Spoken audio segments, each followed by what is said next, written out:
Jesse, we must cook.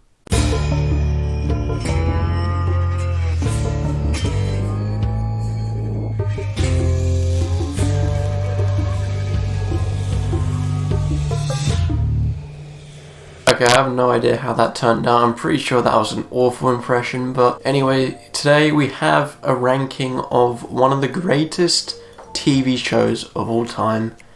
Definitely in my opinion, but it's also heavily thrown into that category, so I feel I'm allowed to say that. And of course, that TV show is Breaking Bad. And I started watching Breaking Bad around when I started making this channel. Since then, because I've had certain rankings or reviews to do, it's kind of pushed this show to the side of when I can watch it. I always enjoyed it, but recently I was like, you know what, it's such a great show, I can't leave it for this long. So I took my time watching it and I finished it. It took me about 8 months to finish, so you know, I took my time. I didn't want to rush through a show which is hailed as one of the greatest, if not the greatest of all time. But now that I've finished it and we have come to this time where there are no new releases at the beginning of the year, all the big blockbusters have been delayed once again like we're used to, and there aren't too many TV shows coming out at this time, so yeah, we've got enough space and I'm going to rank one of the greatest shows of all time, Breaking Bad. So if you don't know what Breaking Bad is about and you haven't seen it, it's about a high school teacher who is diagnosed with inoperable lung cancer, and he turns to manufacturing and selling methamphetamine in order to make the right money for his surgery and also for his family's future if he is not there for it. Moving into the ratings for this show, it sits with a great 96% on Rotten Tomatoes from the critics, and from the audience we have an even higher 98%. We'll get into the Rotten Tomatoes score for each season as we go through them, but also in terms of IMDb, it currently sits as the highest rated show on IMDb, which of course you have like those few unknown shows who just have like one rating for a 10 out of 10, but no, this has over 1 million votes and it sits proudly at a 9.5, which is truly astonishing. It also does feature many highly rated episodes, you know, 9.7s, 9.8s, 9.9s, and for the first time with that amount of votes, I've seen a perfect 10, and yes, this had many thousands of votes. Since then, I think there's one from Attack on Titan which I saw, which had perfect 10 with a couple of thousand votes, but you know what quality we're in for when watching this show, and that's why it made this ranking really hard. But we're done talking, let's get into the ranking of Breaking Bad. Coming in at 5th and last place, with a Rotten Tomatoes score of 97%, we have Season 2. Seeing a season of television which has a rating like that, you just know what quality we're in for when this is in last place. Don't take anything away from it, still a really great season, just, you know, something has to be last, especially when there's so many good things. Season 2 works off Season 1 really well, as many first seasons do. After Season 1 took its time establishing what was going on, Season 2 introduces us to, I guess, the underworld of this show. We meet dodgy people like Saul Goodman, Gus Fring, Mike Ehrmantraut, and we learn a lot more about Tuco, who was involved with that cliffhanger in Season 1. And on a more personal level, we are introduced to characters like Jane Margolis, I don't know if that's how you pronounce her last name, Ted Beneke, and even a little girl called Holly White. They are vital to how this season plays out and what effects they have on the characters throughout the whole show, in fact. This season we start to see a lot more disagreements between Jesse and Walter, even though they have great chemistry, and that isn't a pun. For some reason it just works, you know, on paper it looks weird that Jesse was a student of Walter and Walter failed him in that subject. Doesn't really make sense that a couple of years later they're selling meth together. Things could just be going really normal and very well in the meth business for Jesse and Walter, just like it normally does, and out of nowhere some shocking thing will happen.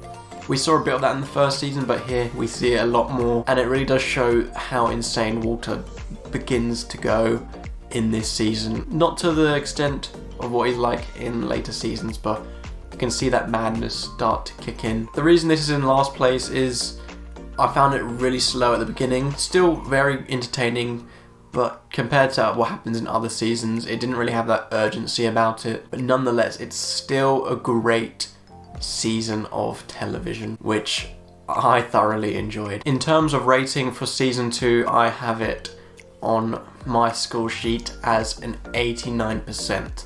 So, like I said, if something of that quality is coming in at last place, then you just know how great this show is. Coming in at 4th place with the lowest score on Rotten Tomatoes with an 86% is Breaking Bad Season 1. Such a brilliant start to this brilliant show. Like all first seasons, it lays the groundwork for better seasons, which we will talk about in this. I know I have this better than Season 2, but I think because this only has around, 8 episodes, it's nice, short and sweet, and you can see the potential that this has to be a really great show, which ends up happening. Whereas in the second season, it suddenly became like 16 episodes, so maybe it was dragged out in certain bits as they weren't used to it. But here, they nail everything in the right way. The amount of detail given to these stories and these characters, it just makes everything feel so real. These characters, you see things from their point of view which you wouldn't normally in other shows, and it just shows how fleshed out these characters are, that they all have their own emotions and consequences come from certain things. It really is absolutely phenomenal what they were able to do here in this first season. I haven't really seen a show which nails the quality to this perfectly anywhere else, so it was really, I'd say, a breath of fresh air, but it was one of the greatest things I've seen in a TV show. And it doesn't take any time to start to like and understand these characters. As I mentioned, they feel really real, but straight from the get-go, they're really interesting. You know, we see Walter White, who's this chemistry teacher who also works at a car wash.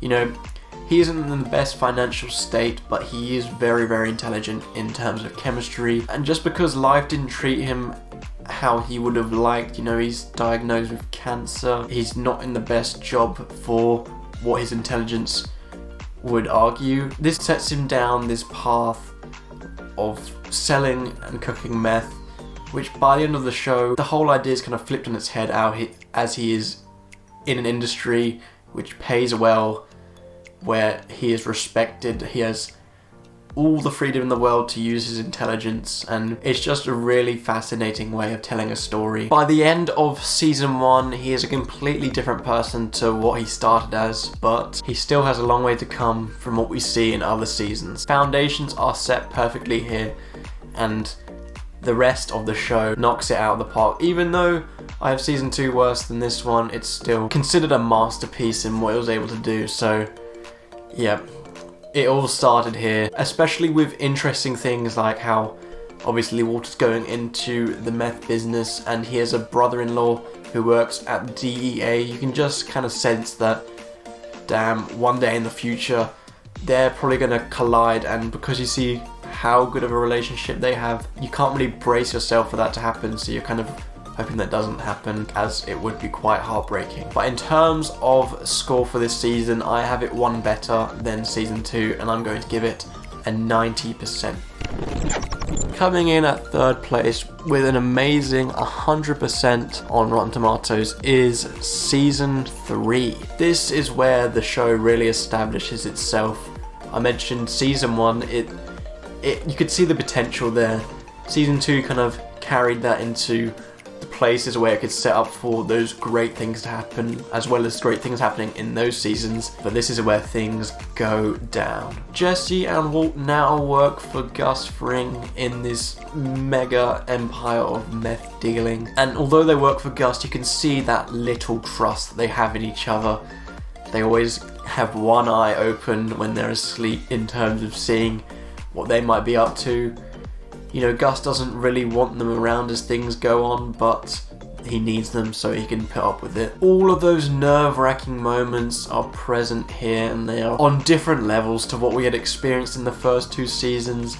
Obviously they were nerve-wracking there, but here they just happen so frequently with characters that we like, and you really do feel for every character. Whether you like them or not, you kind of pity what happens to them or what has happened to them.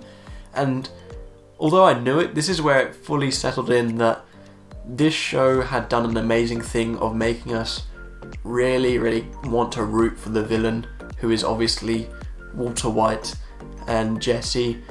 You know, there's much more villainous characters in here, like Gus. They're actually all villains if you think about it, because they're in the drug business, they're dealing meth. And this is where it becomes so hard, because we want Walter to do well, because, you know, life's treated him unfairly all his life, and now he's finally succeeding at something. He's, you know, making money, he's doing stuff that he's enjoying. Hank is around, and you don't want him to find him, but you also want to, because you like Hank and you want Hank to do well, and you don't like to see Hank being punished for following down the wrong trail. And then when Walter admits to Skyler that he's in the business, you don't want Skyler to tell the police, but then, you know, you want to know what happens with Skyler. So all of these moments, they're so hard to wrap your head around, as you want everyone to succeed, but not everyone can. And there's also just so much tension, as I mentioned, you don't want Hank finding out about Walter, but there's a point where he knows about the assassins that Gus has put on him, and he has to help him, but he can't reveal things. Really tense stuff. You really do see how dark Gus can be with what happens with Combo, which then causes Jesse to be psychologically broken, which makes him do some really shocking things. But in terms of rating for season 3, I have it down as a 92%. Coming in at second place with a 97% on Rotten Tomatoes is the final season, season 5. This was one of the hardest top 2s I've had to decide between, and you'll see why. I've never handled a ranking which has so much quality in it. The worst in this list is probably higher rated than any of the bests I've done in any of my rankings on this channel. That's how much quality we're dealing with here. And I thought, after taking out Gus, like, what could they do? It seemed like an empty void. And this season, it started off slow, I won't lie, you know, for the first 2 or 3 episodes, but then once it hit the train heist, it was such a great season. Obviously one of the best. But yeah, as I said, they left that void, and I wasn't sure if they could, you know, impress me more with anything, because Gus was such a well-established villain over the course of 3 seasons.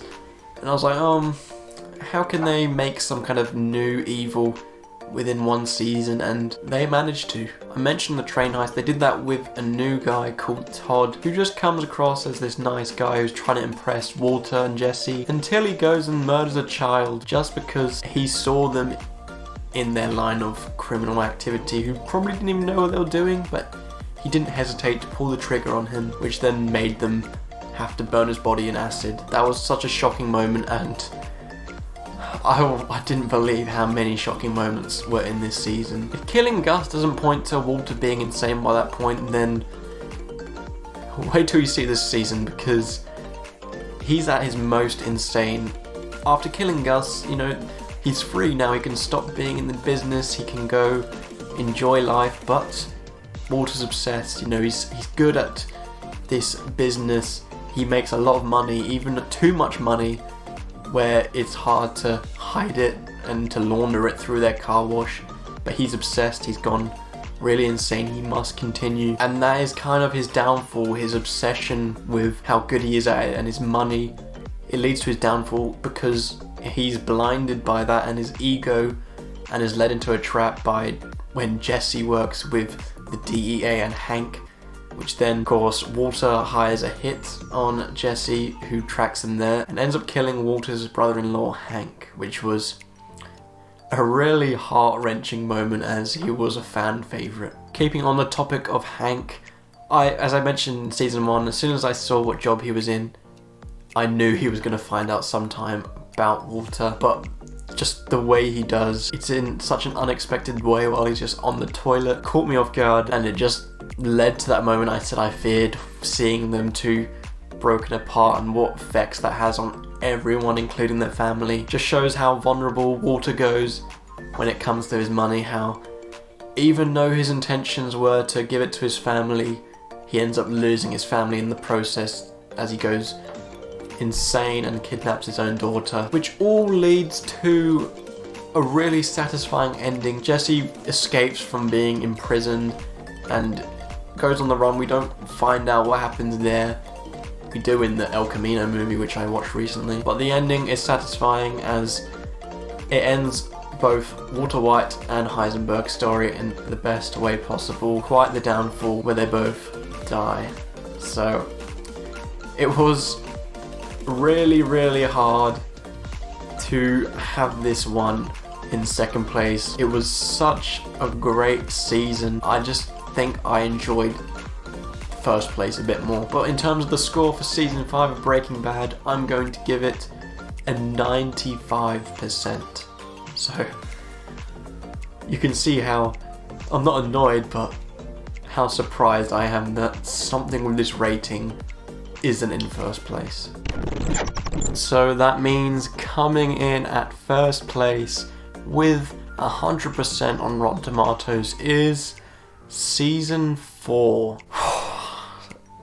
Very, very difficult, this ranking, especially these top 2. For me, this is prime Breaking Bad. Just anything feels possible, and that's exactly what happens. The unexpected happens. Even things you can expect what's the end result's going to be, but you don't know how it's going to play out. Those sort of things happen, and the way they do play out are very shocking. Skyler becomes really crazy as well with trying to cover up this money, and in some ways becomes as bad as Walt and actually helps him out. So that's where the ending is so interesting, because she doesn't have to suffer like Walter did, albeit he was, more heavily involved with it than her. But it's just a really interesting show, and it's really hard, as I said, because all the characters are likable. We followed Walt from the beginning, so we want him to succeed. But Gus is cool. He's a manipulative guy. Out of nowhere can just be psychotic. We see him go to Mexico with this 30-year revenge plan where he poisons everyone there, including himself. Luckily he can vomit it up before it kills him, but although he's super evil, he's so likable and really cool, and we understand it because we do see his backstory finally and can understand why he was set down this path just like Walter was, albeit in different circumstances. Although they cause one another problems, they do have that respect, you can see. And yeah, Walter becomes really crazy here. He puts himself in a position where he can't be killed by Gus, where he would feared he would have, and in the process he kills an innocent person. Maybe not so innocent as they were actually in that industry, but he didn't do anything wrong to Walter except, make him in a position where he could be killed, as there was someone who could replace him. So he kills what would have been his replacement just so he has to be kept there, kept alive. All that tension that these two icons of the industry in the show ends in my personal favourite episode of the show called Face Off. For many it's Ozymandias, which is the episode on IMDb which has a 10 out of 10 score, but for me, just all the tension leading up to this episode and what actually happens was truly outstanding. I was so shocked, even though I knew what the end result was going to be, but I did not expect Tio Salamanca to have a bomb strapped to him while he was in his wheelchair and activated it by the bell. It all leads back to season 1 with things like that, and just all the shocks, the twists, the turns, and from that moment forth I knew that this show was my favourite show of all time, and that season was my favourite season of all time. In terms of the score, I'm going to give Breaking Bad season 4 a 96%, which concludes one of the toughest rankings I've done, filled with so much quality, all 5-star seasons, one that I can get off my chest now. So that was my ranking of the greatest show of all time, in my opinion. I'm going to leave up my ranking once again on screen, side by side, so you can see how close it was in terms of quality. I can tell you, it was tough. Let me know in the comments what your ranking would be, and if this is your favourite show of all time, or if not, if it's top 3 maybe. Please like and subscribe, because a lot of effort has gone into this video, as well as my other ones, but this one, I just felt, as it's one of the best shows, I needed to invest every little bit I wanted into this. Even though it's not really a relevant topic, as Breaking Bad concluded about 8 years ago, and even though there's Better Call Saul, I haven't had a moment really to upload Breaking Bad related video, but here it is. So yeah, I hope you enjoyed, and I hope to see you in my next video.